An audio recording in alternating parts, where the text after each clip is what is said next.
Hello guys, welcome to my channel Charishma by Pooja. So new viewers అయితే subscribe చేయండి, మర్చిపోవద్దు, like చేయండి, షేర్ చేయండి. సో ఇవి వచ్చేసి ఎపిసోడ్ 4 ఆఫ్ కుకింగ్ అనమాట. సో ఇంకా మీరు చూసే ఉండొచ్చు, అరటికాయ ఫ్రై అనమాట. సో ఇది వచ్చేసి నేను ఒక 2 years బ్యాక్ తిన్నాను ఒక ఫ్యామిలీ ఫంక్షన్లో. సో అప్పుడు పట్టుకుని అయితే ఇప్పటిదాకా వదలలేదు, బికాజ్ నాకైతే చాలా నచ్చింది.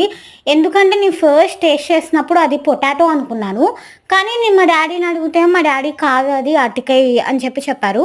సో నేనైతే ఫస్ట్ ఉట్టిగా తినడం అప్పటిదాకా అదే అనుకున్నా, ఐ మీన్ నార్మల్గా ఫ్రూట్ లాగా, వెజిటేబుల్ అయితే అస్సలు అనుకోలేదన్నమాట. సో పప్పు సాంబార్లోకి అయితే అరటికాయ ఫ్రై సూపర్ కాంబినేషన్ అబ్బా.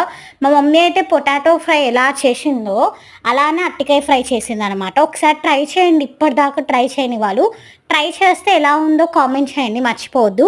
లైక్ చేయండి, షేర్ చేయండి, సబ్స్క్రైబ్ చేయండి. By guys.